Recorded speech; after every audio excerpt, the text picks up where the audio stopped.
others. And also, don't forget. Oh, I didn't know I had to do that. Okay. So I had to click go. All right. Well, now we're live over on YouTube as well. But yeah, yeah, late night. Lastfrequency.com is the website. And you can go over to YouTube as well and find me over there. Now, the recording for this is going to have it all. You over on YouTube, you didn't miss much. Just me saying hello, basically. So, not much in the way of news for the Sunday night ordeal, although I will tell you, U.S. Congressman claims extraterrestrial technology is being reverse engineered in secret. You know, we know this kind of, don't we? But it's always nice when you hear it coming from, I don't know, a congressman. I don't know, kind of, I guess. Tennessee Congressman Tim Burchett has stated multiple times that the U.S. government may be reverse engineering extraterrestrial technology. And he recently told Newsweek that he believes the U.S. has recovered a craft at some point, and possibly beings as well. So, all right. Well, I'm guessing he's probably right. So, my guest tonight, again, Jeffrey Seelman, I'm going to tell you about him right now. I'm going to hit a quick couple-minute break, and then I'm going to come back with my guest. Jeffrey Seelman is a professional clearing expert, teacher, author, psychic, and exorcist. After serving in the United States Air Force, he studied metaphysical thought and philosophy during the 1980s, and in 1992, Jeffrey brought his services to the public. Jeffrey clears negative emotional energy as well as negative spirits from individuals, living environments, property, and businesses. He also teaches individuals how to protect themselves from the efforts of, or the effects rather, of negative emotional energy generated by living people. Yeah, I know plenty of those living people. Negative and demonic spirits and methods to keep ourselves, families, homes, and businesses free and clear of accumulated negative emotional energy from the past and present. Born with psychic ability, Jeffrey has dedicated his life to helping those in need of his services. He's written essays and articles, as well as appearing many times on radio and television. And he'll be with us tonight here in just a few minutes. His website's www.starclear.com. He's linked up over on our website as well, over at lastfrequency.com. So, yeah, no, I'm not on the air. Just go ahead. This phone, I want to throw it through a wall. I turn the volume all the way down on it, and it doesn't matter. Somebody calls or anything, it still comes through. Someone dings on Facebook, it'll still come through. That's why I shut it off. On the break, I'll turn it off again. But, folks, this show is live right now on the VARA network, which you can listen on lastfrequency.com. It is also live on YouTube. So you can go over to YouTube and to our channel, and you can join the chat room, you can watch it, what have you. All right? So I'm going to take a quick break, and I'm going to come back with my guest. He is Jeffrey Seelman, and I am looking forward to speaking with him tonight. So don't go away, folks. We shall return.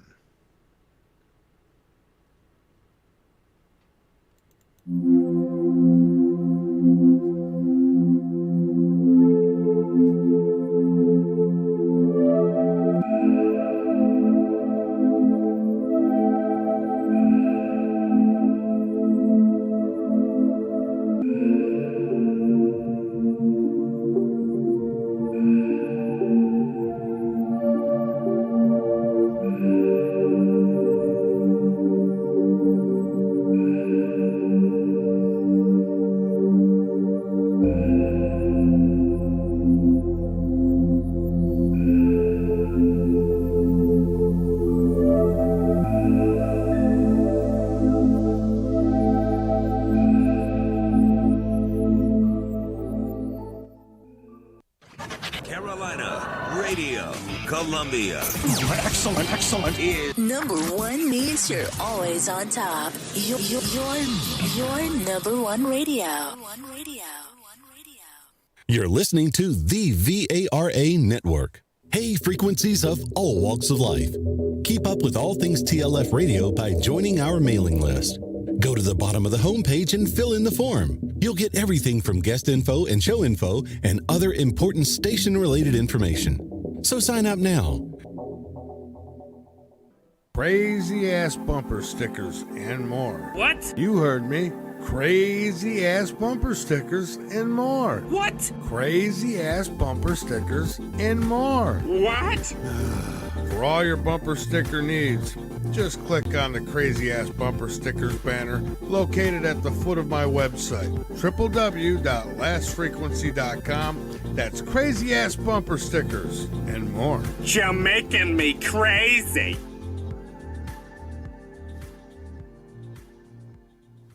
I want to talk to you about something very important for a moment here, folks.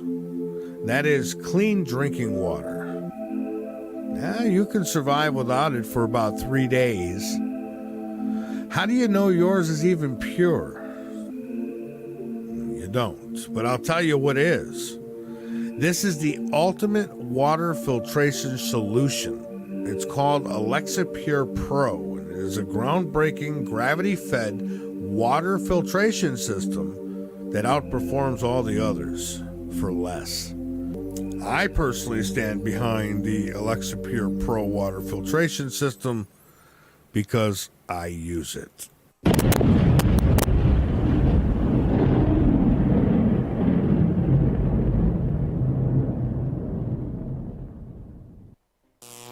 This is The last frequency. You are the resistance. Welcome to the night. From the Midlands of South Carolina, you're listening to The Last Frequency with your host, Mike Vara. To get questions directly to Mike Vara, you can call in or message Mike on our website, www.lastfrequency.com. Now, here is Mike Vara.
Is the last frequency. I am Mike Vara, and I'm about ready to bring my guest on, Jeffrey Seelman. And let me see here. I'll get him. I've already read off the bio, so we're all good there. And so I think Jeffrey is waiting in the wings, and barring no issues, we should be good. Let's see. Yeah, let's do that.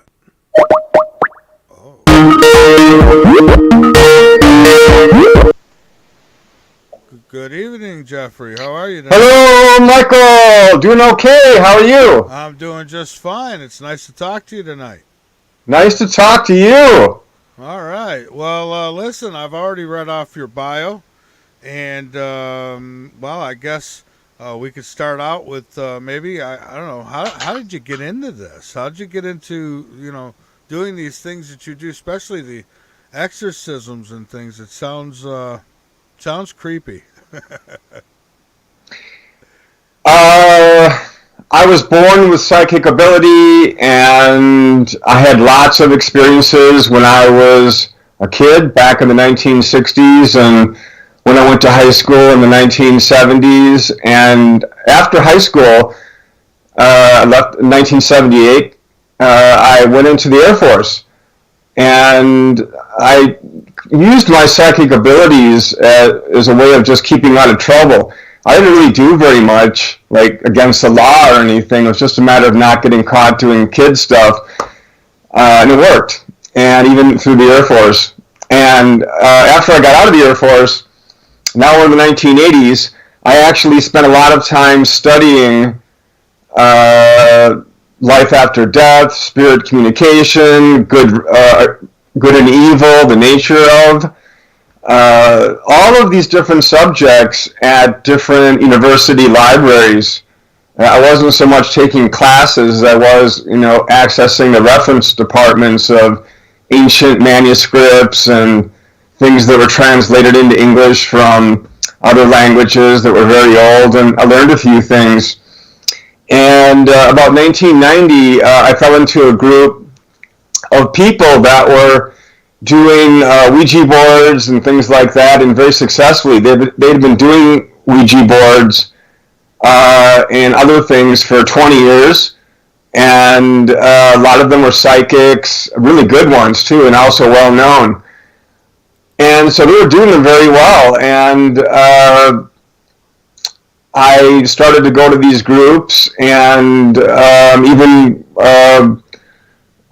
formed a relationship with one of the girls who was the head psychic, really. It was her house. We just hit it off. She was a big fan of Star Trek, and so was I. And we were the same age pretty much, and all of these things. And a couple of them had a problem. And one was a psychic and one was a writer. And they had a problem, separate problems in their homes. And these people who were very good at metaphysical things had tried and had a problem getting rid of what they thought were spirits in these two people's homes. And they said, Jeffrey, why don't you take a whack at that and try to see if you can do something about it. You seem to be pretty talented at things. By that time, I was kind of operating the planchette, which is the device that rolls across the Ouija board, and I was going with the head girl. It just happened. And I said, okay, I'll take a look. And I was able to go in there and very quickly get rid of the problem. And they said, wow, that is really something incredible. You really have a talent, one that I didn't even know that I had, really. I knew that I was psychic. I didn't know that I could really do this and have that effect upon somebody's environment. And these people were good, and they had been doing metaphysical things professionally, not the writer maybe, but the psychics for decades. They're very powerful and very good people. Good people and very talented. And so I did. I put a small ad in the newspaper in 1990 or so, 1991, and didn't get much business, Michael.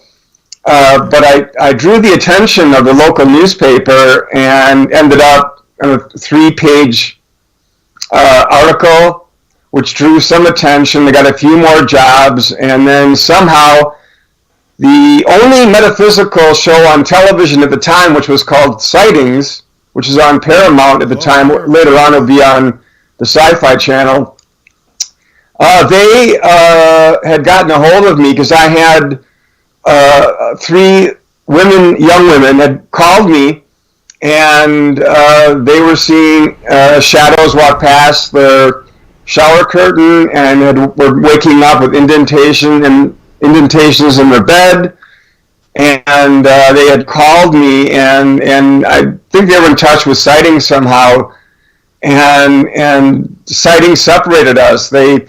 I stayed at home. They put them in a hotel because they said, we can't wait 3 days for the cameras to come out from Los Angeles. I live in Wisconsin, in Milwaukee. And so they put them in a hotel, and I never spoke to them again until I saw the day of the clearing, the day of the filming. I went out there, and I got rid of the problem. And it never came back. And they said so on the show. They said, wow, this problem never came back. And that kind of started a chain of events of me doing radio shows and television shows back in the 90s and in 2000s and things like that. And so that's how it really began. Amazing. And so you're an emotional clearing expert. Can you tell me a little bit about that?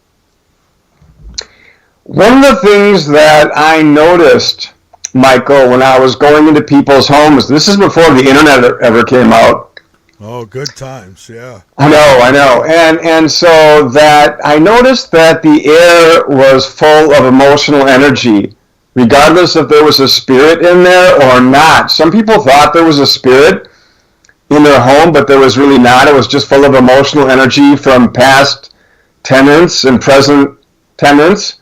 Arguments and things like that. And so one of the things that I was doing, Michael, during clearing out of maybe spirits, because at first all I handled was bad things, like spirits, negative spirits in people's homes. And so I noticed there was a lot of negative emotional energy in these homes, some maybe generated by the spirit and some by people. And so I started to actually clear people's homes and businesses, and also do personal clearings at wellness centers in the area that had nothing to do with spirits.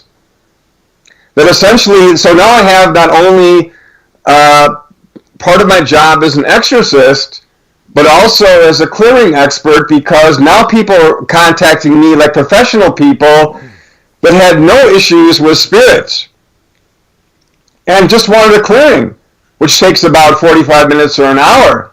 And that actually turned out to be the larger portion of my business as people got to know me. That it's like, well, I don't have any spirits in my house, so that's not why I'm calling Jeffrey.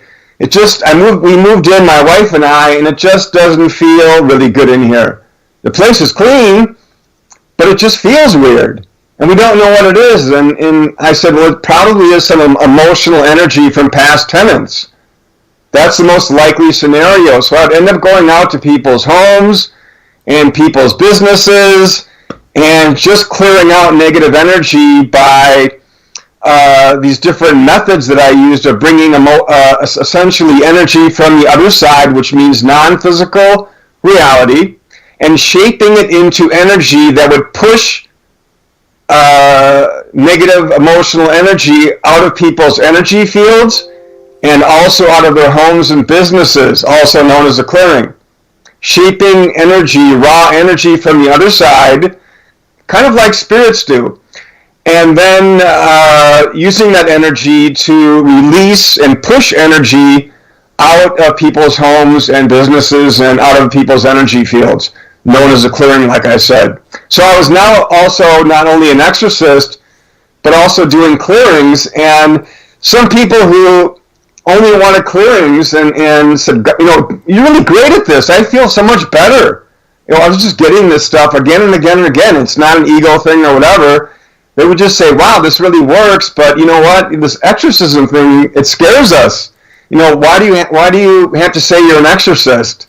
And I said, I don't know. That's what I do. I can do that, and I can also do this. I can do more than one thing. And so I was doing a lot of radio at the time, a guest on radio shows, local radio morning shows and things like that. I was on 13 Most Shocking Hollywood Curses a little bit later on with Linda Blair and Ellen Burstyn. And people they said, why don't you just try the clearing thing? Drop the exorcism thing. It scares people, and just do the clearing.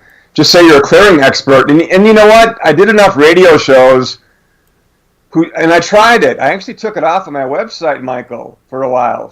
But this is back in like the year 2000. And I actually took it off of my website and said, I'll just maybe do clearings, and that is because that is the greater problem.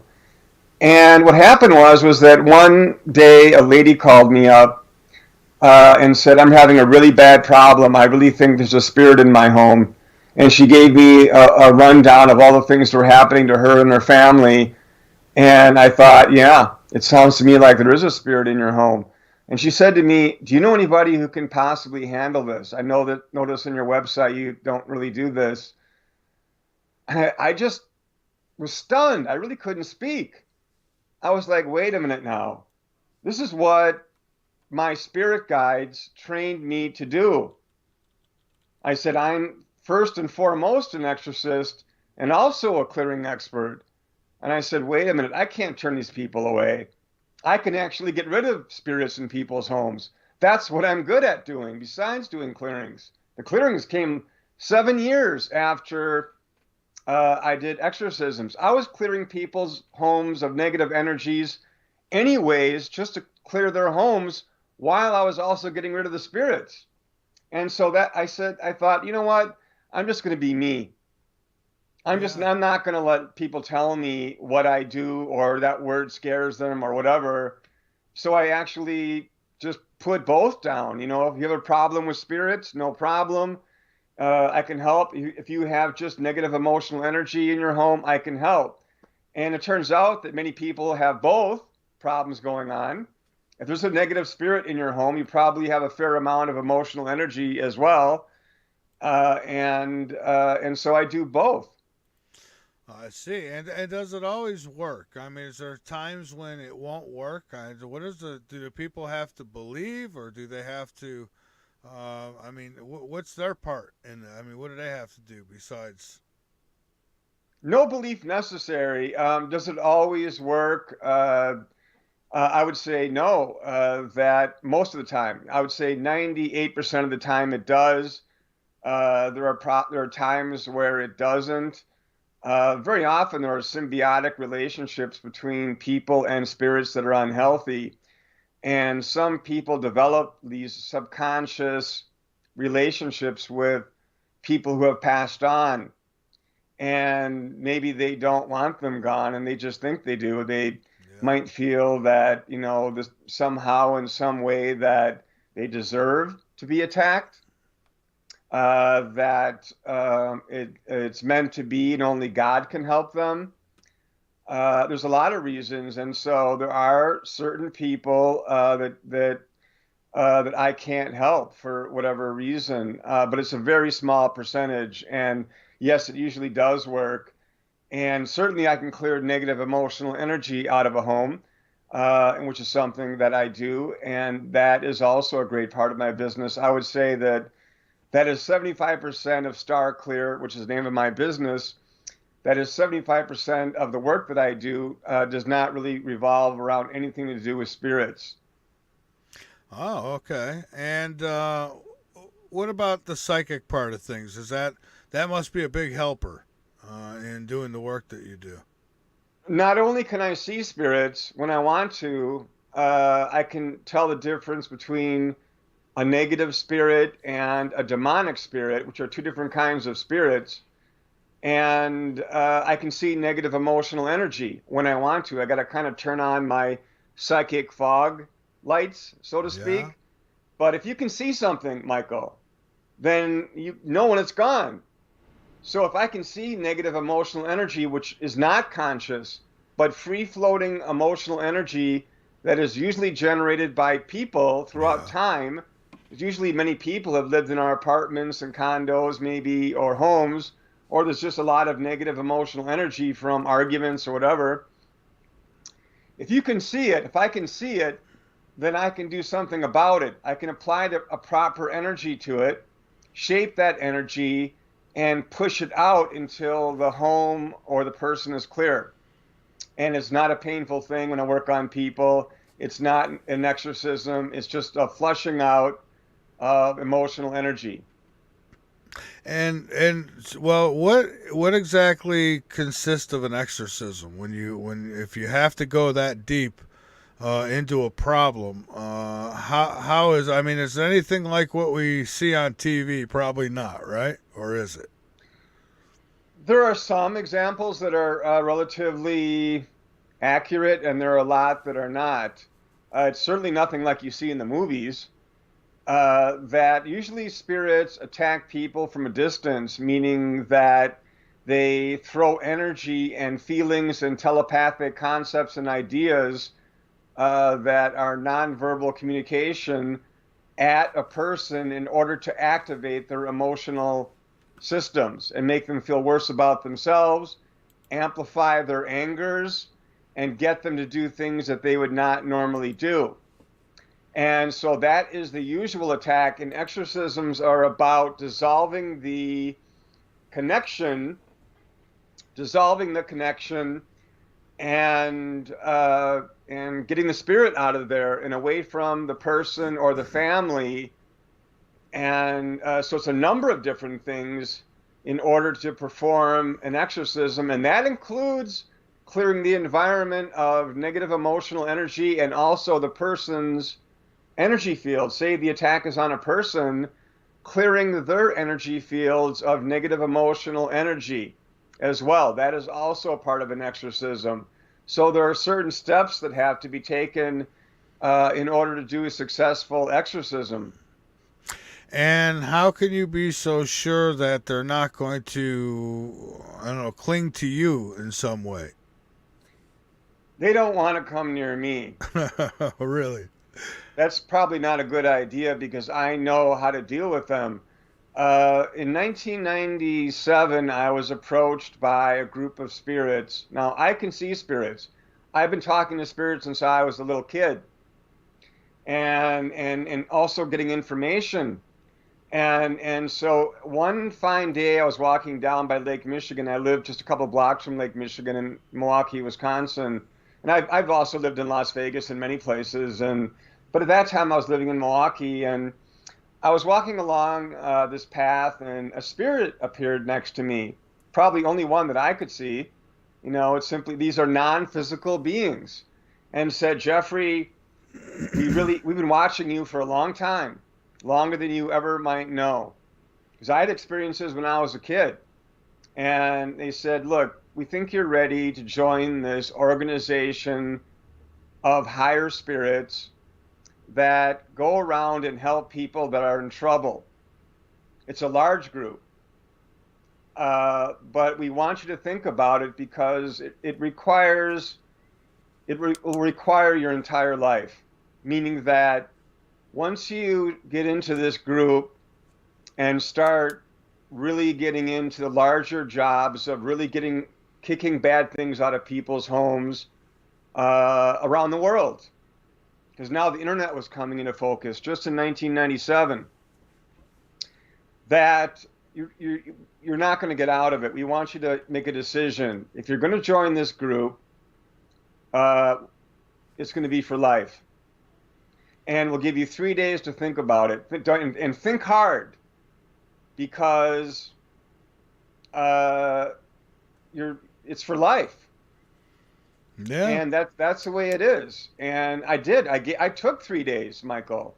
I did not say yes right away, because I thought, wow, for life, and what does this all mean? What does this mean? And I did not know the spirit. I'd never seen him before or whatever. It was like somebody new. And I thought about it, and I thought, Jeffrey, you were born with psychic ability. You had aliens in your bedroom when you were 3 years old. Nothing in your life is normal. And when I was a young kid, I would be able to tell my mom that grandma was going to call, your grandmother was going to call at 8:03 a.m. or 2:20 p.m. or whatever, and I was always right. And all sorts of weird things happened to me like that when I was young. My mother was not frightened of it. She found it useful. What time is grandmother going to call tomorrow? 8:17. And 8:17, whatever. It scared the H out of my father, but and he was a good man. But my mother, you found it useful. And so my whole life had been like that, and of weird experiences. And so I thought about it for 3 days, and I thought, Jeffrey, I was talking to myself, in my head, and I said, this all has to be about something. You're already helping people for 7 years now professionally. You've already been on national television 3 or 4 times, Strange Universe and all this and these different shows, and on the radio, having to go into the morning shows, which I swore I'd never do. I was like, me going on the radio? Going into the studio? No. Wild horses couldn't drag me in a place like that. But I did it to help people, to inform people of what I thought was going on, maybe in their homes, and that I could help, and the science behind all of this, because I do think it's science. So anyways, I finally, after 3 days, I just put out a big yes, I'll do it. And then I saw all of these spirits kind of gather around me, and it was kind of a ritualistic thing. I was given some kind of non-physical sword, and I had to repeat some things that were non-religious. It was just, I promised to help people and this kind of thing, and to devote myself into helping my fellow human beings. And I did. And it was kind of interesting, Michael, because it wasn't more than 15 minutes later that I was actually confronted by a demonic spirit. It happened right after I did the ritual, and I knew it didn't come from them. I knew it came from, I knew inherently, I would know these things. You were being tested. Exactly. It was kind of like the other side, the negative side, the bad guys, the evil guys, were really pissed off, really angry, excuse the language, were really angry that I had done this. And so the first thing that happened was that I got attacked by a demonic spirit. How did I know? I could feel the power of this spirit. And he looked just like a regular human being. It was not a monstrous countenance. And immediately I pulled my sword without even knowing it. I pulled my sword out, that was non-physical. And all of a sudden I'm locking swords with this non-physical being, and sparks are flying. And it was wild. And I felt really frightened, because it was like, can I get the best of this thing? Nobody was giving me any help. And what does it feel like to be attacked by something like that? Really bad, because they're very powerful spirits. Demonic spirits are not like negative spirits. Negative spirits are just people who are dead, who have passed on, and continue to do negative things like attack people who are living, and maybe other spirits. These are garden variety negative spirits. They can still do a lot of damage, but a demonic spirit is a different kind of being. It might be said that they're the counterpart of angels as far as their power goes. And I'm not that powerful. I am no angel. Oh. And so they're very strong, and they attack very quickly, and they design negative tools and objects in order to throw at people, in order to have an emotional effect upon people, and to get them to do things that they would never do. And that's what I was wondering, if they attack emotionally like that, and make people depressed and not themselves, I guess. They do. That's exactly what they do, Michael. And they attack people that might already be feeling bad about something and be slightly depressed. And they try to activate their energy field so they feel really depressed. If they have anger, like say their boss at work or their significant other or something like that, they try to come close, throw energy, emotional energy at a person, and they can see us very clearly. And that activates our emotional energy and can get us to do something on a moment's notice that the next morning we say, I can't believe I did that. So then what happens when a person, is maybe getting attacked by one of these dark energies, and they don't know it? So they go to the psychiatrist or what have you, and he says, oh, you're depressed, let me put you on some pills. And I think some of that stuff might open the door even more for Absolutely. It's very true. Yeah. There are a lot of drugs out there that people probably shouldn't be given. And just widespread, in the pharmaceutical industry has a pill for everything these days. Yeah. And so, and even things that don't exist. But the idea is that absolutely, that if you go to a doctor and say, I'm seeing spirits, they're going to give you medication and maybe even put you in a psychiatric ward for a few days or something like that. So that does happen. But I also don't think that every person who thinks they see a spirit or thinks that, they're hearing spirits is actually hearing spirits. Some people do have mental illness issues, clinical depression, anger issues and whatnot. And it's not always spirits. But I think a portion of what is happening in our world today, a portion of the violence, are spirits pushing people over the edge, people in power, regular people, maybe they're angry at their boss, and all of a sudden a negative spirit says, hey, this is a good target, a demonic spirit especially, and I'm going to work on this person until they get so angry that maybe they're going to do something about it, like buy a gun and go in there and shoot everybody in their class or anybody everybody in their workplace. Yeah. And a lot of these guys regret what they do or whatever. Usually men who do these things, but not always. Some of them claim that they don't remember doing it at all. Yeah, and sometimes it really is just the fact of their awful personalities. Yeah. And sometimes it is that they might have been pushed over the edge by a negative spirit. I just want to make it really clear, Michael, that not all the violence in the world is caused by spirits. And so everybody who's not going in front of a judge for doing something really violent, the cause of that are spirits. That's not what I'm saying. But a percentage of those are. Yeah, okay. And so you mentioned the internet. And one of the questions that I used to run this by some psychiatrists who used to come on the show, and I like to get your take on it. What about cyberspace and evil? Can this evil? I mean, probably can, right? Use cyberspace as well now. I don't think it uses cyberspace directly. I think it uses people who are on cyberspace. Yeah, I don't think, that cyberspace, I used to work, my background's in technology. I was in the Air Force, and after that I worked for when cable technology was around, and after that I went into internet technology. At the same time, I was doing StarClear. I was just doing it at night. I was doing this work. I was just doing it at night.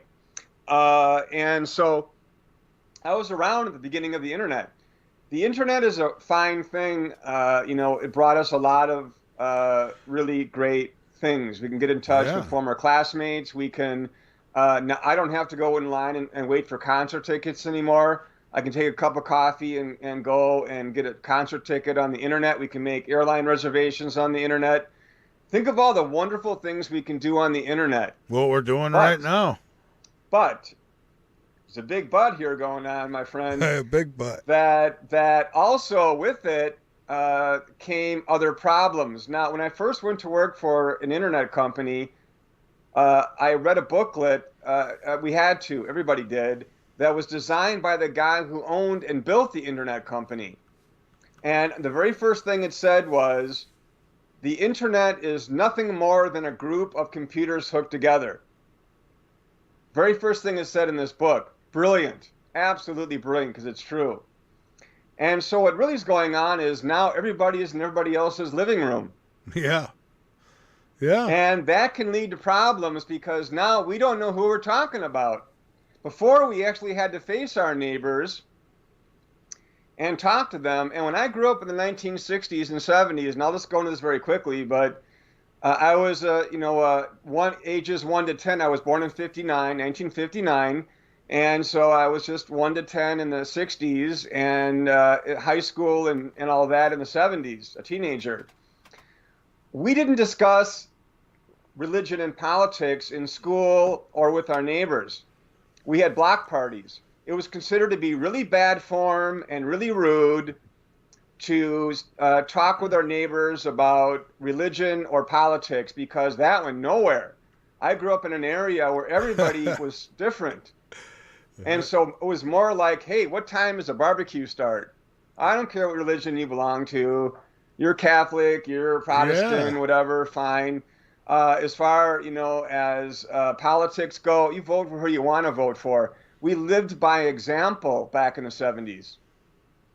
And that's why I grew up. My parents, were friends with people next door and whatever, and around who were far more conservative than they were. They never talked about it. They were best friends. Vote for who you want to. But nowadays, everybody's in everybody else's business. Yeah, exactly. It's like, you vote for this person. Why are you doing this? You're my enemy. And if you belong to this political party, you're the enemy. You're evil or whatever. Either side.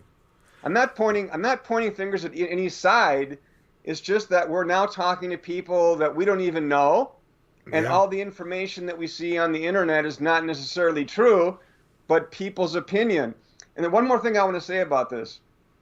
When I was growing up in the 1960s and 70s, the national news was half an hour long. Walter Cronkite, Howard K. Smith, 30 minutes every day.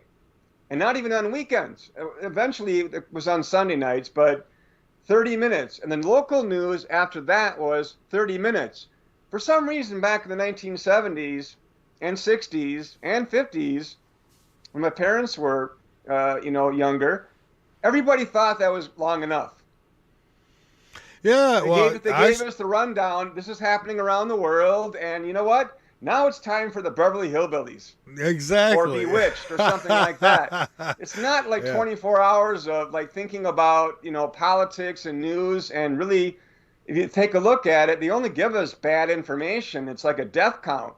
Here are all the bad things happening around the world. And by the way, it's these guys' fault. Yeah. The other people, it's kind of messed up. It's the negative side of the internet. And the problem is that if you take a look at why, it's pretty simple. When the telephone came along, it was kind of a mess, that they had like party lines for a long time and all of that. You didn't know who was on the party line. It was like, hey, can you get off? I'm talking to somebody. Please, just for a while, neighbor. And all of that. We had problems, and the internet is really new. It really only came about to the public in about 1997. And so that is what? We're talking 26 years? It's brand new. And it's just a baby. We have not mastered the art of how to balance out what is fact and fiction, what is somebody's opinion from fact. And for a lot of people, it's essentially the very first library card. I grew up in a time there was no internet, or there was no VCRs, CDs, or anything like that. And so people had to talk to each other. And so these days it's kind of like we're talking to people we don't know, I got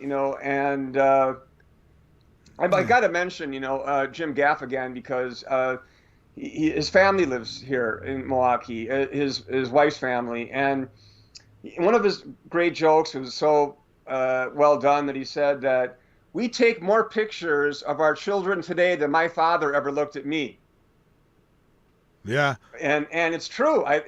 We're constantly doing these things and, not even taking the time to enjoy them. And so they didn't have cameras in concerts when I was growing up. They didn't allow it. No, they didn't. That's the one thing that really they'd really look for when you're coming into a concert. And I went to a lot of concerts and still do, that they were looking for cameras. The other stuff they didn't care so much about. They were more concerned with somebody taking pictures or recording. Yeah. And so it's just different today. And so, it's not cyberspace. It's our inability to deal with instant communication and the constant barrage of information that we get, some of which are really just opinions and not necessarily fact. All of a sudden, everybody is an expert. Oh, yeah. Now with the internet, you got everybody's an expert. You got especially, I tell you could go on Facebook and you've got, people will tell you everything you want to know. Yeah, and it's and the nasty things that people will say to each other over the smallest things. So is that you're different? You are different. You look different. You belong to a different religion or different political party, and you're evil. And I'm like, I didn't grow up this way. I know how people, must feel about this. Being young or being old. I'm 63. I didn't grow up like this. Well, I'm 51 and I didn't either. Yeah. It was, we all got along, and I'll tell you, when I was a younger guy, I didn't care either way. Which I still don't really care which side you land on. As long as you're a decent person, that's all that matters to me. That's all that matters, and I refuse to hate people because they belong to a different political party, or they belong to a different religion, or no religion, or that they look different and they have a different skin color. I refuse to hate somebody for that reason. I was not brought up that way. Oh, and absolutely. Neither were people around me. We had to get along. I came from a major city. We would never survive if we could kill each other over these kind of things, the color of our skins and and religions and all the rest of this kind of thing. Everybody belongs to a different Well, religion, and then many people have different colors of skins and all the rest of it, and that's what makes the world go around. and that is why I think evil is prospering. Absolutely, it's very true, Michael. I'm glad you said that. That right now we're in the position where we are fighting over the smallest of things, and that has drawn negative spirits en masse to the physical world, now physical level, the planet Earth as well, and to essentially get us to finish ourselves off. Yeah, and we're doing a real good job of it. I was just gonna say we are doing a good job of it, and it seems like every, I don't know, so many thousands of years something happens on this planet, and maybe we're getting a first-hand look at what happens. It just we're like kids with matches. They throw us in the room with the matches, and we go right for them. That's very well said and very well put, Michael. That.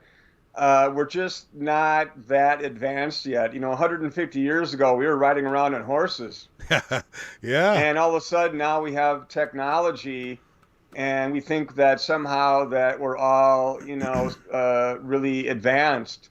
But really, on an emotional level, we're not all that much farther along.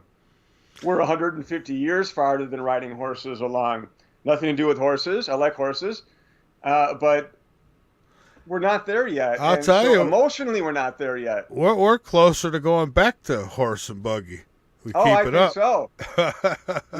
It's amazing, and myself just watching this kind of when in the 1970s, there was no argument in this country, the United States or some other countries as well, because I'm a very worldly person. I've been around the world a little bit. That there was no argument back in the 70s if there was pollution. There was no argument. Yeah. Everybody, was like, it's a problem. Look at Los Angeles, it's in a haze. And we have problems. New York City, we're in a haze. My city, Milwaukee, where things are problems. We can smell it. And it's not good. And we had problems with the water. We had problems with food. And nowadays, it's kind of like a belief system. It's a belief system. Either you believe it or you don't. The powers that be have turned it into a religion. The powers that be in our world have turned us against each other successfully. And so would you say they need an exorcism? They need to be dethroned. Yeah, well. I don't know about an exorcism. I think some of them are possessed, or maybe being harassed by negative spirits, the leaders of our world. Not everyone, but I mean some. It's possible, but I think what really has happened is more of people we don't see that are behind the scenes that have no problem polluting our planet, and that somehow that God is going to come down and clean it all up for us. And I say to them, don't count on it. Well, right. I think, it goes without saying, he'll help those who help themselves. And we're a long ways from helping ourselves right now. So let me ask you back about the demonic spirits and the negative spirits. Have either of them ever lived? Where do these things come from? It's an excellent question, Michael.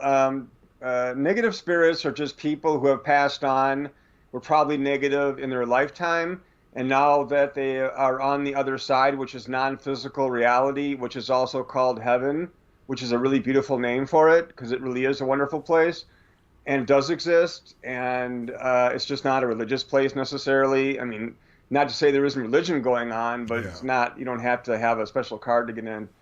And so negative spirits were alive. They are simply people who were alive, and now that they are on the other side, they are continuing to do negative things for a whole bunch of different reasons. Because if you ask any criminal why they do things, you'll get a million answers. I want money. I'm a negative person. I like to hurt people. All the dumb things you hear, in a courtroom. Yeah. And so it's not much difference. I don't really believe that people change very much after they pass on. And so people who are negative are not suddenly going to go, wow, now that I'm dead, I feel like so wonderful and I'm going to change all my ways. And I really like people. I didn't mean to do all these terrible things to people. And now that I found out that everybody really was watching on the other side, that all information is knowable, and that everybody was watching me do all these things, there are no secrets, that it's kind of like, oh, I've changed my ways. Sometimes that just makes them more angry. And so they just continue to do negative things. Demonic spirits are a different kind of being. Demonic spirits may or may not have lived a physical life. It's my opinion that they probably have. After speaking to so many spirits and getting a lot of good information over decades and decades and remembering little bits and pieces of my past life, I don't believe in past lives. I remember my past lives. Difference. There's a big difference there. I don't remember all of them, but I remember bits and pieces and deaths and all of that. And so I remember how to do some of the things that I do from that.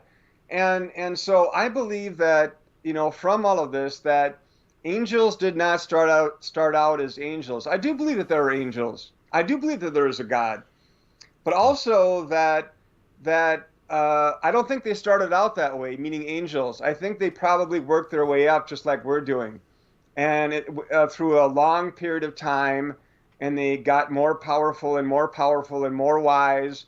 And angels really do wonderful things to help people, and they are there to help people. And along with that, you also have negative people and spirits that also did the same thing, worked their way up, except for they don't like humans, and they do negative things, and they like doing negative things, and they're sadistic. Yeah. And their reasoning for doing things are really beyond our comprehension, meaning that it's terrible to find out, like here on Earth as well, that the reason that somebody killed a bunch of people is just because they like to kill people. We don't understand that. The average person doesn't understand that, and I don't understand that. And so the idea of why a demonic spirit wants to hurt an innocent person or attack a child in its cradle, which they do, is beyond our comprehension because we don't understand those things. They're sadistic creatures, and they do things for reasons that are probably psychotic.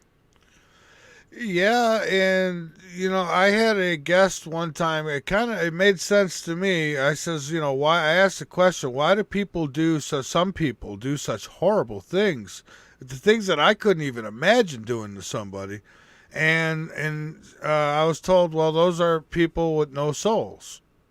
No, everybody has a soul, or you wouldn't be here. The soul animates.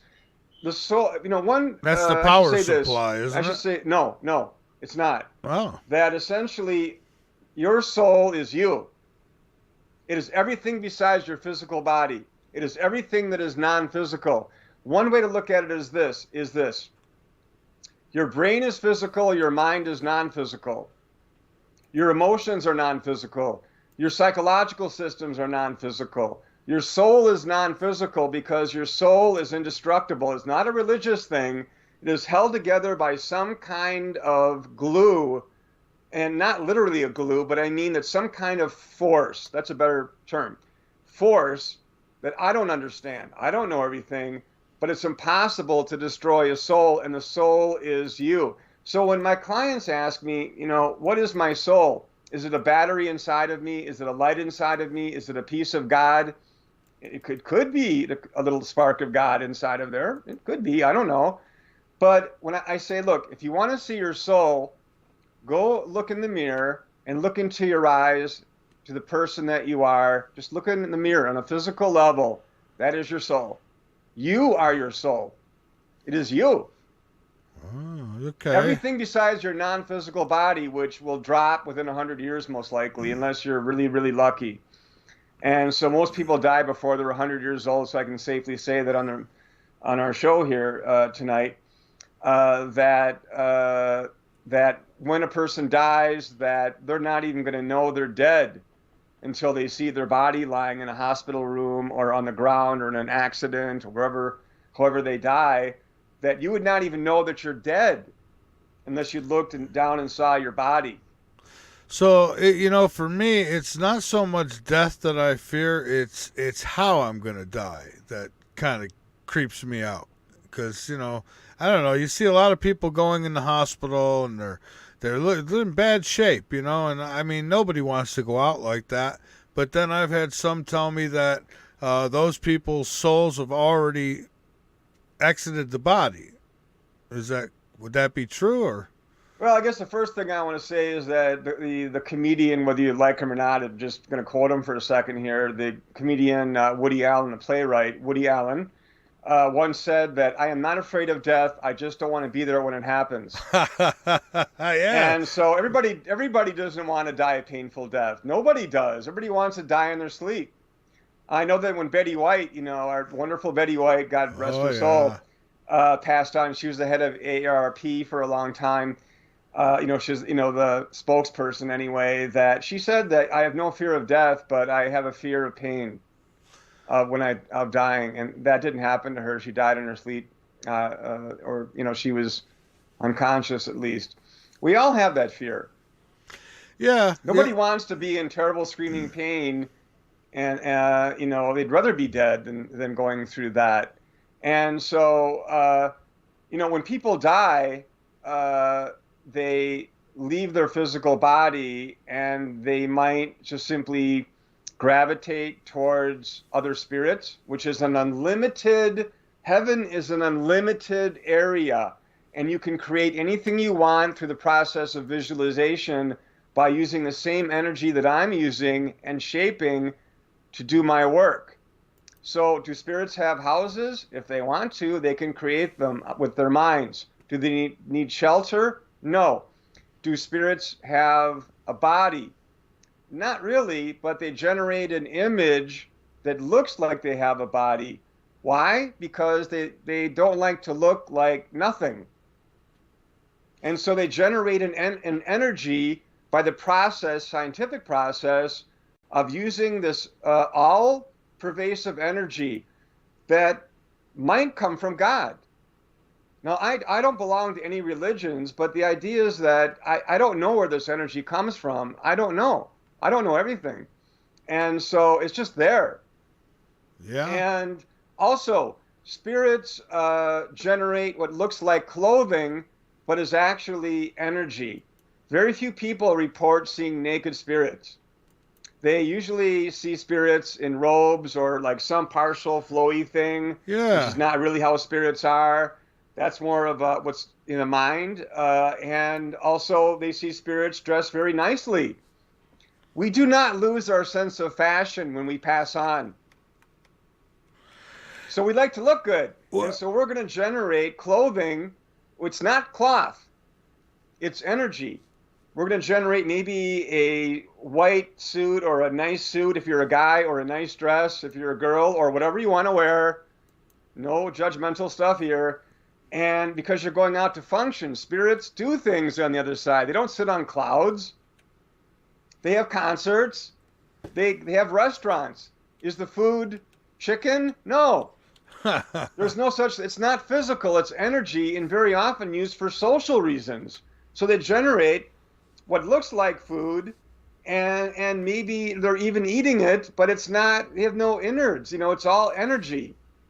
And it's done for social reasons. So do they have coffee shops on the other side? Yeah. Because people like to get together. I want to get together with my mom and my dad or my friends and all the rest of us. So we're going to get together at this particular restaurant over here on the other side, and we're going to have a little dinner. And is it from animal flesh? No. Nothing like that. It's not physical. Is it that no animals were hurt in the making of this plate of food? Yeah, so I wonder then, is it that we live this life here, this physical plane, to have these experiences so we could take them to the spiritual side with us? So say I'm on the other side and I have the cravings of pizza. Well, I've had pizza, so I know what it's like, so I could manifest it. Am I even close, or am I way off? Or But you haven't had the heaven pizza yet. oh, And so what I'm saying is that, yeah, we're going to eat stuff we like, and we're not going to eat stuff we don't like. It's not that we also, the mind is very powerful, and so things are going to taste like chicken. I'm using chicken as an example here, but the same thing would be true of pizza. And of course, it's going to be really good pizza, meaning that whether you generate it and create it, or somebody does it for you, like say you go to a restaurant on the other side and order pizza, and they don't have money up on the other side, so it doesn't cost anything. Good. And so that's a good thing. Yeah. And somebody else makes it, it's probably going to taste pretty good. And also, you could change the sensation of it. So even if it had pepperoni on it and you didn't like pepperoni, you maybe couldn't taste the pepperoni, because it really is just energy that tastes like pizza or tastes like tacos or matzo ball soup or all the different things that people eat and all the wonderful things people eat. And so I just don't think that things are all that much different on the other side, except for you can have anything that you want. The real negative part of the whole thing is that when the physical world is removed from your blockages, meaning that we're not so focused on the physical world, that we also then can see every little thing that we did in our lives. Oh boy. And also every little thing that other people did, and also how people thought about us and how people think about us. So it's very common for a spirit to go to their own funeral and go, wow, I didn't know that she felt that way about me, or you felt that way about me. I can see it. I can read their minds. It's telepathy. Telepathy is the natural communication system between spirits. But telepathy can also be transmitted from one spirit to another spirit, or a spirit to a person, and that can filter up into and be transmuted into what is like sound, or sounds like sound. So that sometimes if a person hears their spirit guides and it says, hey, don't go to that party, I'm just warning you, I got a bad feeling about this, whatever, and a person goes, that's intuition. Intuition is psychic ability. Everybody has psychic ability. Psychic ability is nothing more than perception.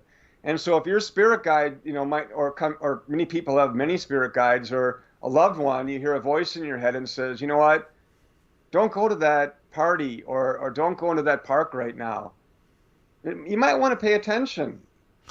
At least think about it a little bit, that you might be getting a warning from higher up saying that, you know what, there's somebody negative in there, or something negative is going to happen. Not always, but I get a lot of that, from my clients as well. And that's happened to me, so many times, where we get these. And I think a lot of, people who are listening, watching this show, would also be able to say, wow, I've got feelings about people. I've got feelings about empty spaces. You walk in, you're looking to rent an apartment or a condo or whatever, and you go in there and it looks right. It's perfect, but it doesn't feel right. And what you're probably picking up on is emotional energy. And so, and different things happen when you die. Some people kind of need a little bit of guidance. Dying is traumatic. Most people are pretty happy when it does happen, that they were in a bad spot anyways. That may not be true if you're in a car accident, but let's just say you were suffering, medically. And so it'd be better, when it's your time to go, it's your time to go. And so there's no more pain. There's no physical pain on the other side, but there is emotions, and there is emotional pain. And so looking at your life can be a very painful process. Well, we do things we're not proud of, every one of us.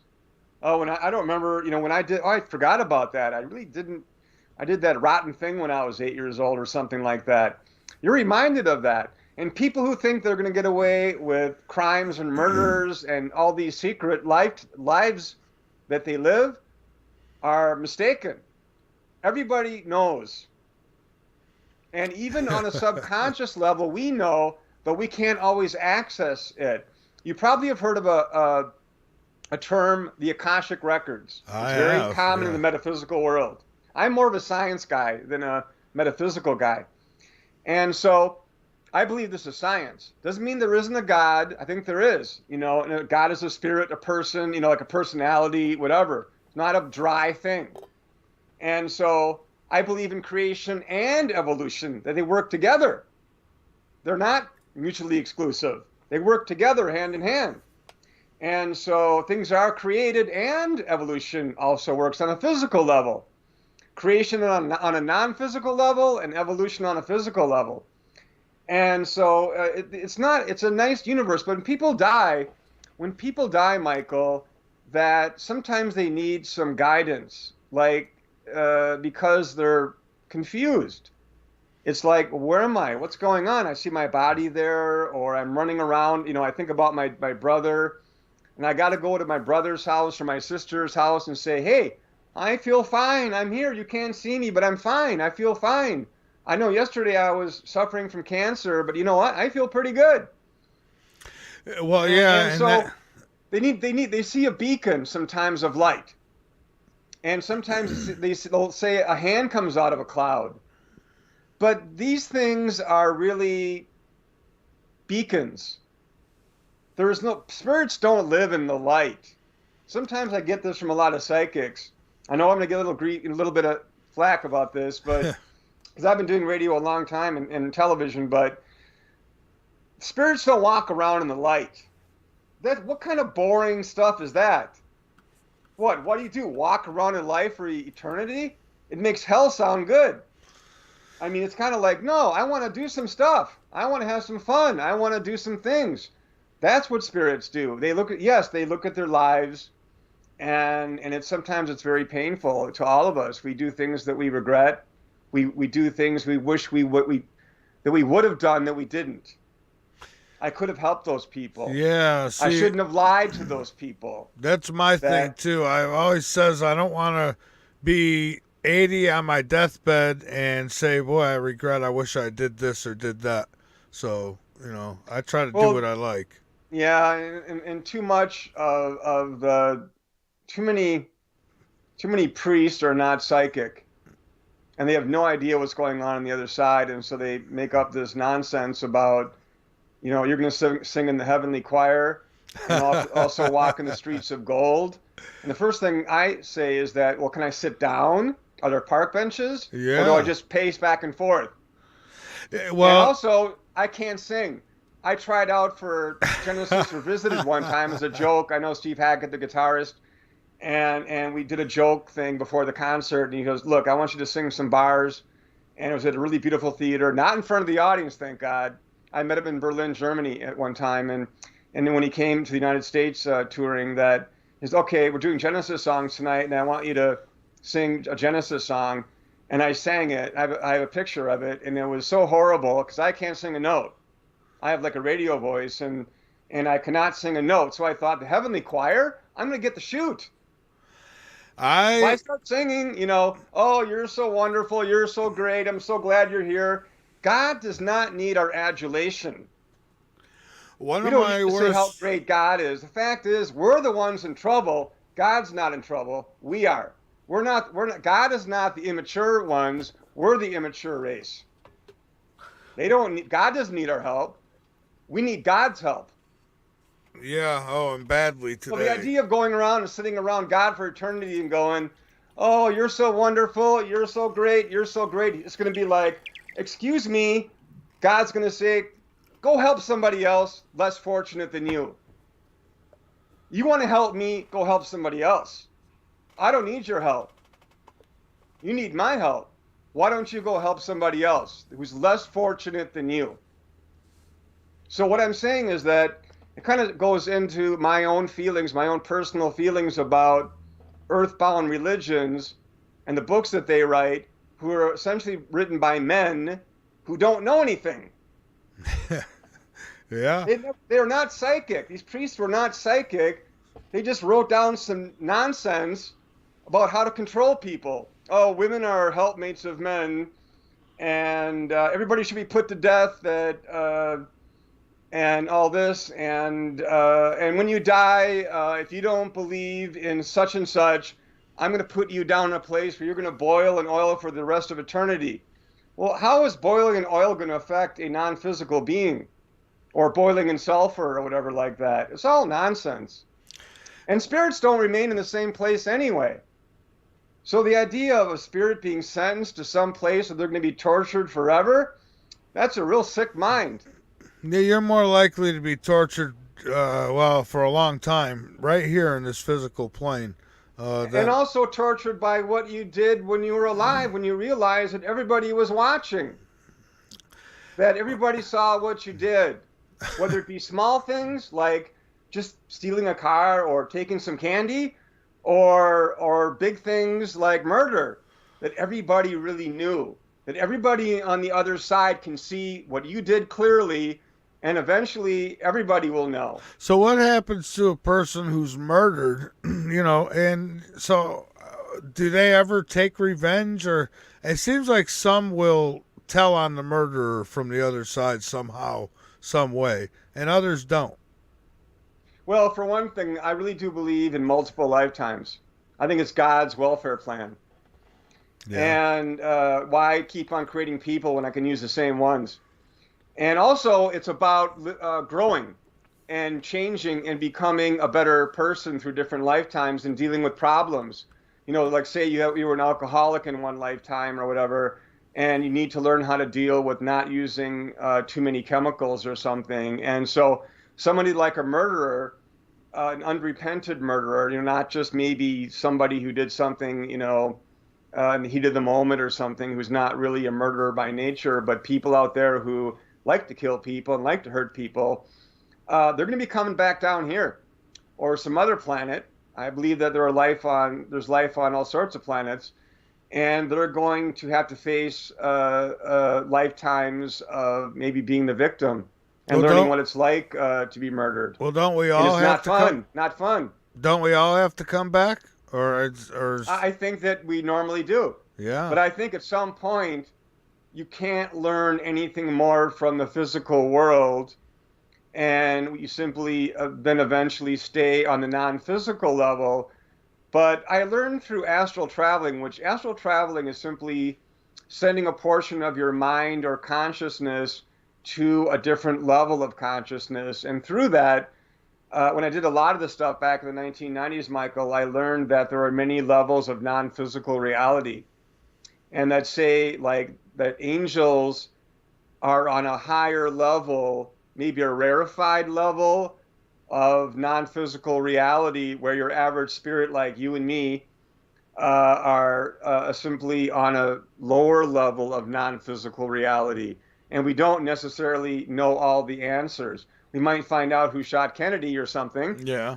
But the idea is that we're not going to necessarily know exactly what God is.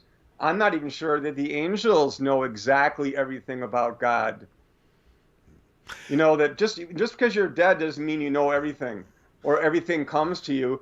But spirits are a lot more perceptive because when you die, you're not so heavily focused on the physical. You don't have these blockages like walls, trees, right, and things in front of us, and therefore, even though we can see them, that spirits can see the physical world, that we can also, our minds kind of go back to the natural shape, meaning that natural shape of perception, and so you can see everything you did in your life and everything that other people thought about you. That telepathy itself opens up, so to speak, completely. And for some people, they fight against it. It's like, wait a minute, you're not supposed to be here. They get up to the other side or whatever, and all of a sudden it was like, hey, down there in this book it says you're supposed to be in hell or whatever. And what are you doing running around here having a good time? And then it said, well, that book was wrong. That's not how it is. And sometimes the reason I'm saying that is not to disparage religion.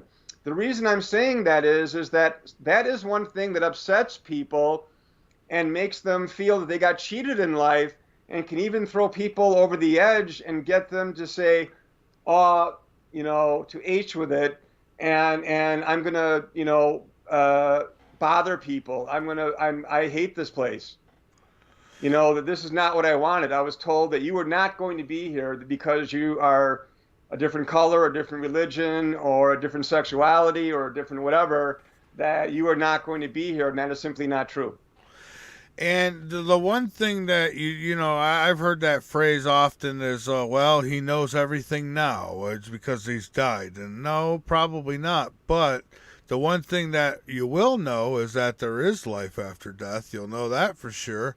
Or and if there's not, you're not going to know anyways. But I believe there is. I've had experiences. I'm either out of my mind or it really happened. But and you say that you've got psychic abilities. You've had dealt with demonic entities. So for you, this is very, very real. I mean, what was it? I guess it must have happened very early for you.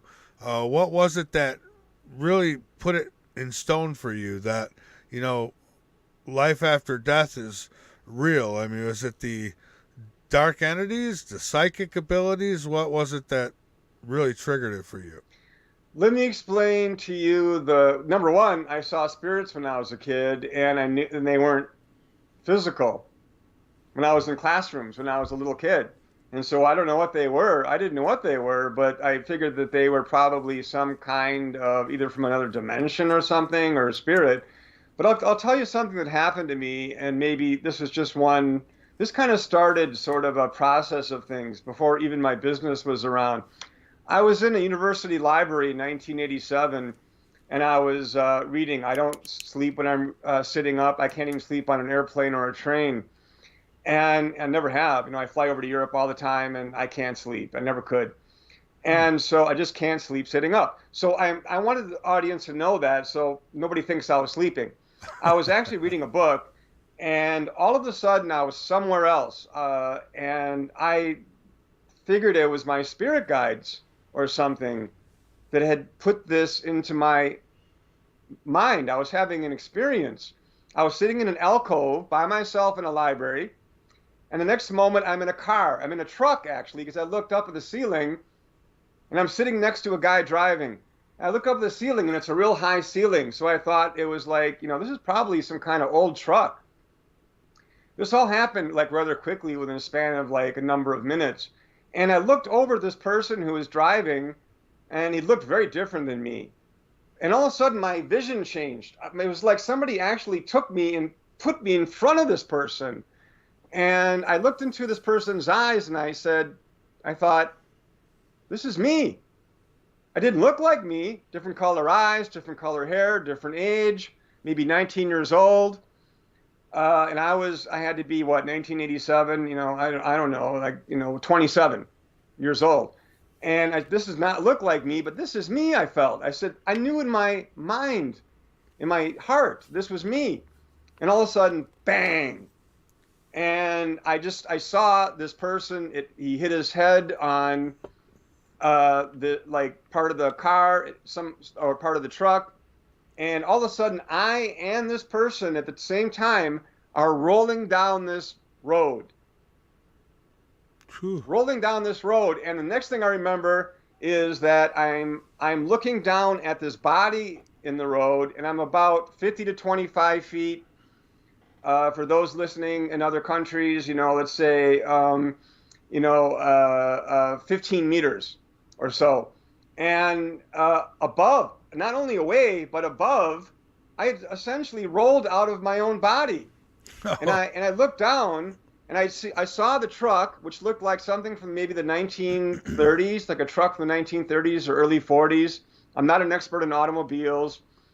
But that's where, and it had hit a rock, an outcropping of rock on the side of the road, fast, And I looked down, and the first thing I thought was, I am dead. Yeah. Not a near-death experience. I said, that's me, and I am completely disconnected. I am dead. I'm lying in the middle of the road, and I had rolled right out of my body, and here I am. I had rolled right down the road. I hit the thing so hard that I actually probably broke my neck. I rolled down the road and right out of my body, and now I'm looking down at my body, and I think, wow, I'm dead. And Michael, the second thought that I had before I returned to my alcove in my library, also by an unknown force, was that I feel fine. Probably better than you ever did before. I said, okay, I'm dead, but I don't feel any pain. And also, I'm not dissolving into some kind of weird sun or fading out of existence or whatever, or turning to dust or anything. I am fine. I still feel like I'm me. And so at least I was kind of happy then. I was like, well, at least I'm okay. I'm dead. But it felt strangely familiar. Like, this has happened before. That's how I knew I was dead. It was like, I was kind of like, you kind of snap your fingers and go, I'm dead again. Yeah, darn it. So that kind of led, that's before I even, we're talking like 36 years ago. But, what I'm trying to get at is that it's experiences like that, and I had a lot more, I can tell you. This is just one of them. But these are the kind of experiences that led me to believe that there was life after death, for sure. Yeah. That essentially, that I thought to myself at the time, why are my spirit guides showing me this? They're showing me one of my deaths. Why? Now, I first had thought it's so I would never be afraid of dying. That's what I thought for several years. It was like, okay, I'm not afraid of dying anymore because evidently it doesn't exist because, yeah, my body hit the ground and it's finished, but I felt fine. And I was completely together. Not one brain cell was out of whack. I felt very sharp, and I could see the physical world very clearly, except for everything seemed to have a little bit of a glow to it. Not a blinding glow, but every blade of grass, the truck, the road, everything seemed to give off this weird illuminating energy, like it was almost alive or something. It was real weird. And so that's what kind of, I thought it was for me. And I think to a certain extent it was. But as I started to do clearings on people at wellness centers, I used to work for a lot of wellness centers at the same time. I was not doing exorcisms there. I was just doing clearings on people. That was another part of my work. So I would just be, most of my clients are like professional people, airline pilots and doctors and lawyers and radio show hosts and blue collar workers, everybody, military people. I work with everybody. I can say that, but I can't, that's all I can really say. And so these are normal people. And they just want to feel better, and they may just be like feeling negative over not feeling good or having a problem with their spouse or too much emotional energy, and they're releasing it. And so I'm doing clearings. And what I found out was, I'm bringing this back to the point, that essentially I started to tell them about this experience, and it really helped them. They would ask me, Jeffrey, is there life after death? And I said, well, I'll tell you this. Let me tell you something that happened to me. And I realized something then, that my spirit guides weren't doing that for me. They were doing that for my future clients. That all of a sudden that I would be telling all these people what had happened to me, that I would go on these radio shows, in the morning radio show with this person and this person, real popular radio shows. I would be doing television shows. And I would tell these people these different stories of mine, that just being one of them. And that it was really about helping other people. It actually really helped me want to get into this kind of work. I said, now I'm beginning to see a pattern here. that this really is not about Jeffrey Seelman. This is about everybody else but Jeffrey Seelman. Yeah. And so that now I'm able to say, this is what happened to me. This is why I think there's life after death, and other stories that I have that are true. I do not embellish stories, because if I embellish my books, I have 3 books out. If I embellish my books, then they are lies. And I can't think of anything worse in this world than me lying to you and lying to your audience about any little thing. That makes it a lie, and all of it's untrue. Then my reputation is gone. And so none of anything that I say is embellished in any way. It actually happened to me. I've had a very weird life. And so the beauty of the whole thing is that I'm able to help other people. My talents have increased as the years gone by. I'm more psychic now than I've ever been in my life. I am older, got to go to the doctors more often and stuff, got to work on the machine as it gets older. But the idea is that I'm more psychic than I've ever been in my entire life, and I work every day at doing this stuff. And I'm just so happy to be able, and so honored to be able to help my fellow human being.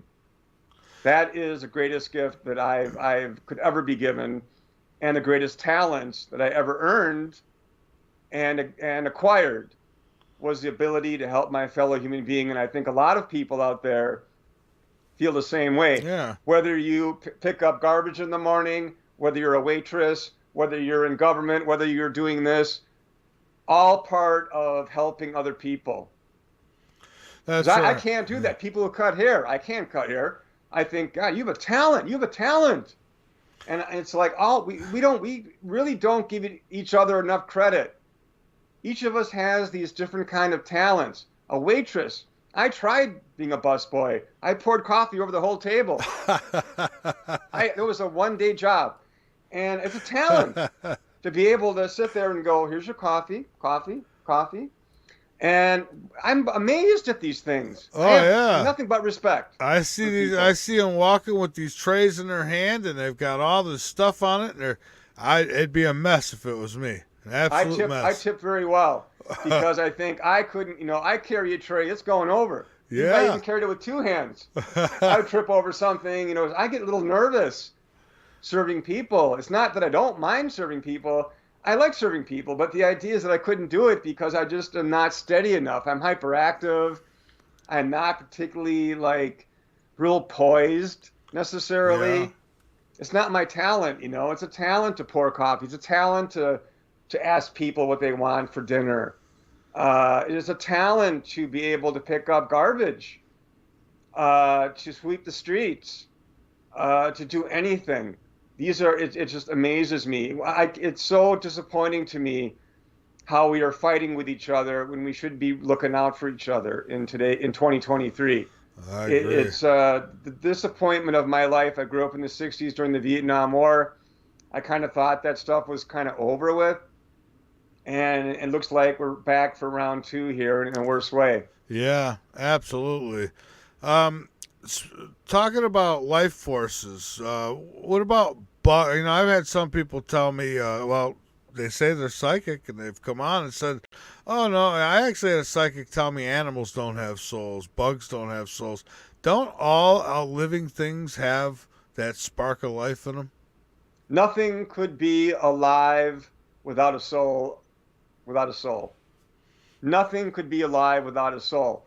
All animals have souls, individual souls, not some group soul thing. Yeah. Dogs have souls, cats have souls, opossums have souls, bugs, insects have souls. I believe that even trees, plants have some kind of soul. Everything that's alive has a soul, and that cannot be destroyed. Souls are indestructible. Souls are us. And so all animals have souls. That's just a way of demeaning animals and saying that because they don't speak English, that somehow, or some other language, all the wonderful languages in our world, that because they don't speak maybe our language, but they do bark, like say a dog, and they speak to each other, and we also understand sometimes what they say when they're barking, I want food and I want it now. and or take me for a walk, that they do have souls. These psychics are wrong. Yeah, well, I kind of question their so-called psychic abilities when they tell me things like that, because They don't have a lot of psychic abilities if they can't see a soul. well, right. I can see a soul. I mean, A soul is a person. A soul is the animating force, the intelligent everything, the actual being behind the physical body of any creature. Be they alien, be they an animal or a insect or anything, a plant. Did I leave anything out? I'm sorry. They all have individual souls. Oh, everything right and the down to a psychics who say flea. they don't, I challenge them here and now to talk about that, and I will tell them why they're wrong in many different ways from many different angles. No, absolutely. I think everything, I mean, I've seen those auras you're talking about with the grass and the trees. I mean, there's times I've seen that. I'm not psychic, but well, not blatantly psychic, anyways. I mean, I'm pretty good at guessing what time it is, but that's about as far as mine goes. So, you teach people then how to rid themselves of this negativity and these negative energies. And if you want, before we close out tonight, I'd like to give you the floor for one to get out anything else you'd like, but kind of go into how people can get a hold of you and what you can do for them as far as helping them with protect themselves. With the help of my spirit guides, Michael, I have created a whole bunch of really easy to learn and easy to practice techniques that will keep you safe from negative emotional energy that is generated by other people and even spirits. The real danger is not negative spirits and demonic spirits in our world today. The real danger is how we treat each other.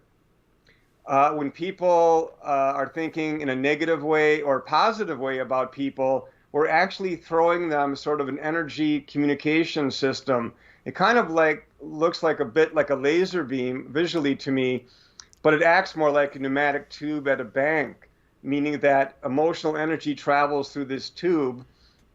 And one of the things I do is I dissolve negative connections between people and spirits, but more often it's between people.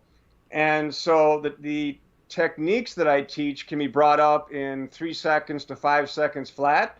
They're non-denominational. They have nothing to do with religions, but they can be used with your personal religion.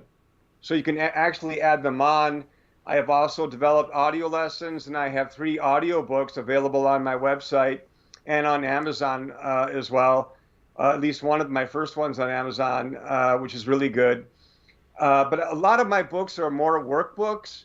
They're more about teaching. The first book actually goes into my history of metaphysical things that have happened to me, and that chapter itself is 2 hours long. But most of my books are workbooks about things that the average person can do in order to fend off negative emotional energy attacks from people. We all have people thinking about us at work, maybe in our home life, and people who, like say, are famous celebrities might have 1 million people thinking about them in positive ways or negative ways, depending on the movies that they make. Yeah. And so just think about it, 1 million people thinking about you, and essentially they're making some kind of connection. They don't have to know where you are. Every person has a unique vibrational rate. It's kind of like DNA. So each individual person has a unique physical DNA and also a unique non-physical vibrational rate that acts kind of like a DNA. So they don't have to know where you are. They just have to know who you are. And so a lot of people get huge amounts of energy thrown at them. I work with a lot of people that are very famous. And so the idea is that a lot of people are thinking about them. I developed these techniques that can be brought up in 3 or 5 seconds. And there's a lot of them, different ways to bring these things up that are very natural and very scientific. And I explain them very carefully so that you understand what I am talking about and how they work. It's not magic. It's not religion. It's science. And they work. I am not disparaging anybody with religion, because I want to say something about religion here. I've said a few things that were negative about it, and I want to say something positive. Most religious people are nice that I've met, and whatever religion they belong to, they're just regular people. And one of the things I find interesting about religious people is that a lot of them say things like, well, after I die, I'm going to go and see my relatives, and I'm going to go see my friends. And the reason I go to church is that I'm going to go see, I want to be with them after I die. I want to continue our relationship, be it friendship or be it something more, or all Christians or all Muslims or all whatever, religion you belong to.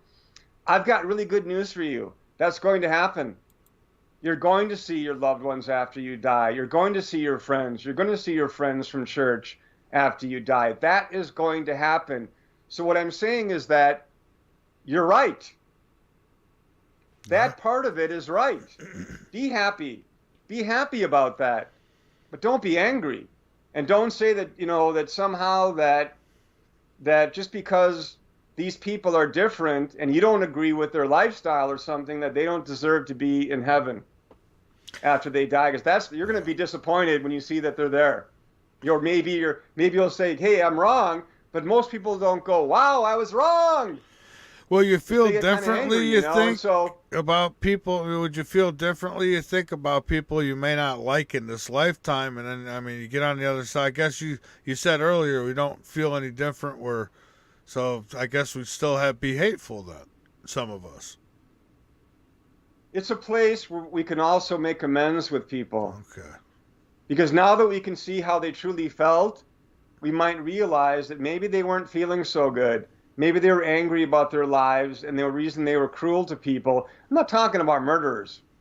I'm talking about your average person that maybe you didn't have a good relationship with your mother or father or friends or whatever, or your ex-wife, ex-husband, significant other, whatever. And so the idea is that maybe after you pass on, that you might get together and talk about it and say, look, I'm really sorry. You can see that maybe that they were very unhappy, they weren't feeling good, and you kind of see things from their side, and you understand them a little bit better and say, you know what, a lot of us did things that we regret, and you may forgive them and you may not. I don't think it's all that important whether you forgive people or not. I don't think it's all that necessary. I don't think it's required, and I don't think you should all the time. Some people don't deserve our forgiveness. That's true. They do terrible things, and they like that, and they're awful people, and nobody on the other side is going to talk to them. They're going to be ostracized, and if necessary, quarantined by higher spirits. What people call hell is actually quarantine areas on the other side that sometimes spirits have to be put into. Sometimes I participate in this when it comes to demonic spirits or very negative spirits that simply cannot learn their lessons and get along with people even after they're dead, and they continue to attack people, and they need to be quarantined for a while with other spirits that are as stupid as they are, and as mean as they are, and as ugly-minded as they are. And eventually they're going to get out of that, hopefully, and they'll be let loose so they can live with other spirits. But they're not going to be allowed to attack other spirits. And there are spirits out there, kind of like a police force, kind of like what I do. I'm kind of like a police officer. I almost joined the police force after high school. I don't like criminals, especially violent criminals. They really bug me. Yeah, me too. Instead of joining the Air Force, because I didn't like, at that time, like marijuana was illegal, and I was not going to bust people for marijuana. And so instead of joining the police force, I went into the Air Force. Ah. Because I just thought it was like, I'm not going to become a police officer and start roughing people up for small offenses. I was going to go after the big fish and bust people who were hurting people. And so, Jeffrey, where can people contact you? What kind of information do you want them to know? How they can get a hold of you? And I want to thank you so much for being here tonight. Thanks, Michael. My website is starclear.com, exactly how it sounds. All one, phrase put together, words, starclear.com. You can also find me probably by typing in Jeffrey Seelman on the internet. There's a lot about me out there, but starclear.com. My name is Jeffrey Seelman. Right now I'm living back in my hometown of Milwaukee for a time being. I really, really love it here. It's a very beautiful town, very close to Chicago, and you'll learn everything you want to know about me there. Probably. I'm very easy to talk to. I don't charge for consultations because I don't know if I can help you or not. I won't know until I talk to you. And so that's why I don't charge for my time. I charge for the session. And so if you want to talk to me to say, hey, what are you about, Jeffrey? What are your feelings about this? This is my problem. All clients are confidential. I don't even write anything down. And so I don't keep notes. And so, because I work with a lot of people who don't want to be known that they see me. And so, and that's the way it's going to be. No one's ever going to get it out of me. And so the idea is that get a hold of me because I'm very informal. And I'd love to talk to you and find out if I can help you. And maybe I can and maybe I can't. And I'm going to be honest about it. Meaning that if I can't help you, I'm going to tell you that. I'm going to respect you enough to tell you that I can't help you. And if I feel that I can help you, I'm going to tell you that I can help you and explain to you how I can help you. But I don't charge for consultations, really easy to talk to, very friendly, and just get a hold of me. All my contact information is there on the internet, Skype stuff, Zoom stuff, email addresses, telephone numbers of various kinds, text numbers. They're all there on starclear.com. So just get a hold of me and talk and let me know what's going on, and let's see if I can help you. All right, Jeffrey, thank you so much for being a guest here tonight on The Last Frequency. Keep up the great work, and until we talk again, stay safe. Thanks for having me on, Michael. It's just a pleasure. Thank Absolutely. You. The pleasure's all mine. Thank you, sir. All right, folks, there he goes, Jeffrey Seelman. Again, you go over to his website, you'll learn quite a bit more about what he does and how he can help you. And man, what a quick show this was. It's just gone by very fast. I want to take one last break. Partly because I want to just test some stuff too. I'm still testing stuff, and so I want to take that one last break, and I'm going to do that now and see. I had to change volume levels. Thank you, Mr. Black, for telling me that when you did that, what was going on, because I didn't know. And so hey, we're down to just having to adjust a couple channels here, so that's good. At least we didn't get cut off tonight, so that's a plus. So with that, I think we're good. Yeah, that's good. All right, so with that, I want to take a break, and then I'll come back and finish up with you. We might go a few minutes over. I don't know. Be right back. You're listening to and watching The Last Frequency. I'm Mike Vara, and folks, again, we're over on YouTube. Yeah, YouTube, believe it or not, and the chat room is open.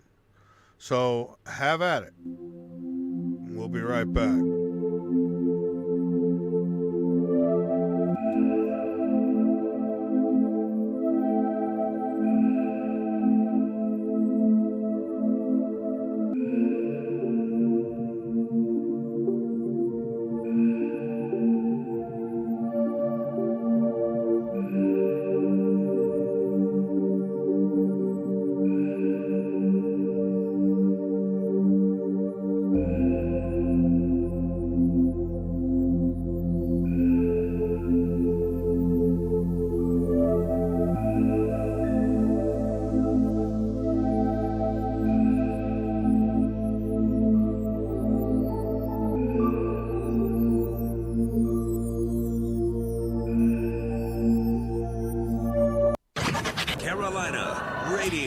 Columbia. Excellent, excellent. Number one means you're always on top. Your number one radio. You're listening to the VARA Network. Hey, frequencies of all walks of life. Keep up with all things TLF radio by joining our mailing list.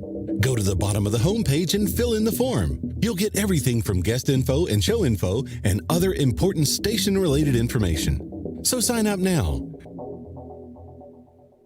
Crazy ass bumper stickers and more. What? You heard me. Crazy ass bumper stickers and more. What? Crazy ass bumper stickers and more. What?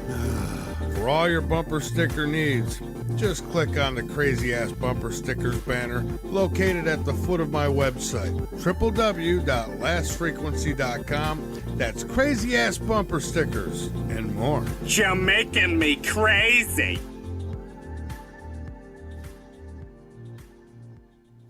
I want to talk to you about something very important for a moment here, folks. That is clean drinking water. Now, you can survive without it for about 3 days. How do you know yours is even pure? You don't, but I'll tell you what is. This is the ultimate water filtration solution. It's called Alexa Pure Pro. It is a groundbreaking gravity-fed water filtration system that outperforms all the others for less. I personally stand behind the Alexa Pure Pro water filtration system because I use it.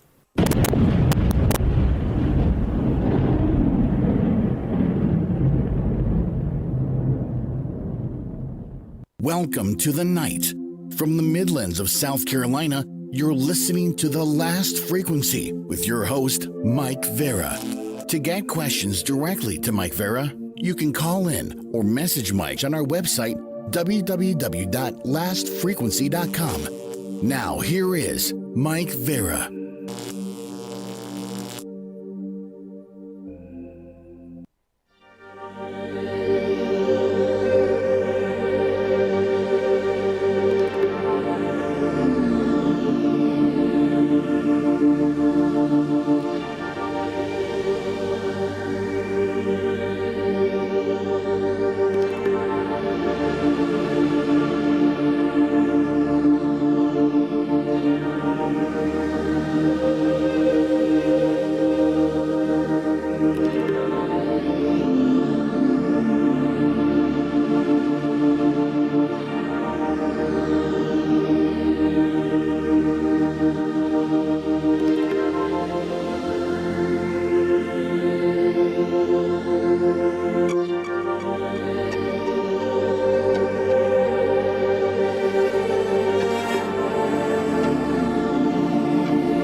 Sometimes I get guests on who say, "Oh, you gotta stop drinking the coffee." This, it's like cursing at me. I love my coffee, and I don't plan on I've given up a lot of things in life. Coffee's just not going to be one of them. At least not if I can help it. You're listening and watching The Last Frequency, airing on lastfrequency.com and YouTube tonight. That's right, on the YouTube channel, making some use of it. It's been really two of the fastest hours in radio, I think, that I've done. And man, oh man. But here we are, and the website, lastfrequency.com. Facebook, or Facebook rather. You could find me there. Just look up Last Frequency. I am on Truth Social. I am on Twitter. You could find me there as well. Frequency, at frequency -last. So you can find me there. And I'm on MeWe. You could find me there as well. And don't forget, most Sundays, I do a show called Uncensored. That's at midnight on Saturdays. Now, these last couple Saturdays, again, we've been working on these problems. I mean, you have no idea how many issues we had to deal with sound, and we're still unwinding a little bit of it. It's just, I'll tell you, I can't wait till the day comes when I could just go. And, this last upgrade, it was kind of disappointing. I can't wait till I could just go and grab the best of the best and be done with it, and this stuff outlive me. That's the hopes and prayers. But hey, I'm just happy to be on. I'm happy to be here talking with all of you. My guest talked about a strange life, and boy, can I relate to that. I've had a strange life my damn self. Really, really strange. I mean, as a kid, I've had these out-of-body experiences that, again, I had no control over. I've had encounters with, my mother. I want to say those who passed, but it was my mother, who had already was deceased. I've had UFO sightings, like more than probably one person deserves. And some pretty close ones at that. Strange as it is, but probably a big reason why I do what I do. Years ago, 1990, I started listening to Art Bell, and it went from there. I mean, I already had the curiosity was there. I used to go out as a little kid at night, my brother and I, and stare at the sky and see what we could see, and we'd see things going, wobbling across the sky sometimes. And I was always told those are satellites, and I'm sure most of them were, but I'm pretty positive not all of them are. And, sometimes you'll see, like I've seen big craft going overhead, and I didn't see these things alone, most of them. I had a huge sighting in Rochester, New York, with a friend of mine, and he hates when I bring this up because he don't remember it, so he don't think it happened, but it did. And we're heading out one night, and anyways, long story short, this thing came over, and we talked about, he drove me home 45 minutes, talked about our heads off about it, right? Next day I call him, I want to talk some more about it. He doesn't remember any of it. He says, "Oh, I'm sorry, I don't know what you're talking about." I don't know. It's like, so, I don't know, what'd they do to him? Some might say, what'd they do to me? Maybe I bumped my head on the way out. I don't know. But I've had a weird life too, and that's why I love doing this. And I'm going to have, we're going to do this again next Sunday. I've got another great guest going to be joining me. Make sure you check the website, lastfrequency.com, so you can get all the information on who, what, and where. Well, you know where, just who and what. And tomorrow night I'm live, 3 hours, the last frequency. Things are a little different on Monday nights. Bumper music's a little different. Everything's a little different. The time's a little different. And, some of the things we talk about are a little different on Monday nights. And certainly on Saturday nights as well. Or Saturday morning, you could say. Saturday night going into Sunday morning on Saturdays. I work for a living, and, and then I do this. And I have to do it when I can do it, and so I'm taking the time that I would normally have to be free to do other things.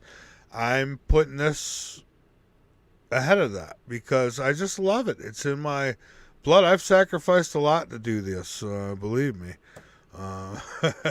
It's not easy to be around people who do this, and so I'm just happy to be able to do it. And if you want to, it's, again, I fund all this, and boy, I'll tell you, I should tell you, I got a few minutes. I got as long as I want. It's my show, right? But heading to work, I decided to, help somebody out, so I'm heading there about, I had to get up Saturday at 4 in the morning. I got out of here, got going. I'm pretty close to my destination around 5. I'm gonna say 5:35, 5:40 in the morning, and all of a sudden my motorcycle decides to go poof. So it's revving like crazy, but it's not going anywhere no more. And I'm thinking, son of a, you know what? Here we go. I mean, I've got enough. I mean, just this, that, and the other thing. These things just keep coming up with me. And, you know, welcome to my life. So but I really thought I was going to be hit real hard. But I had to get it towed. That was costly. Boy, things are a lot different than they were back in the 80s and 90s, I'll tell you. And then had to get it repaired, and so there went good, almost $400 right out the window. But hey, you know what? I'd be able to get back and forth again, so that's a positive. But I'm just throwing it out there. It's kind of my luck. And you know, when I did break down, I'm not kidding you. I'm sitting there waiting for somebody to come and rescue me. And I'm sitting there, and it's still nighttime. I mean, it's morning, but the sky is still darker than dark. And I see this orange, yellowish light coming, and it's just kind of probing. And it's never got any really close, but it was. And I remember just looking at it, saying, "Oh, abduct me, please. You know what? Abduct me, come get me." I mean, I was so ready. But it didn't happen, and here I am. So with that, I want to thank each and every one of you, wherever it is you want to be, or wherever it is you may be. And and I didn't finish what I was saying, did I? Say I got carried away. So if you do want to help ease the burden on me, you can go to the website, lastfrequency.com, and you can hit that donate button. It's there for you if you want, okay? And so with that being said, thank you again, all of you, and hope we can keep doing this. Keep your eyes posted to the sky, because you never know what you might see. Keep your ears posted to this broadcast, because you never know what you might learn. Good night, everybody, and thank you again.